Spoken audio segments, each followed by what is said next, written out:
पुत्री च द्वितीयं ब्रह्मचारिणी तृतीयं चन्द्रघण्टेति कूष्माण्डेति चतुर्थकम् पञ्चमं स्कन्दमातेति षष्ठं कात्यायनीति च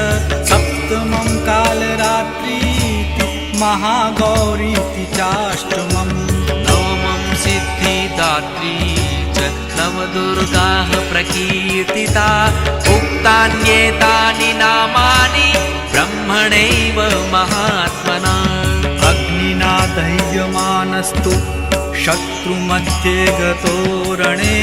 विषमे दुर्गमे चैव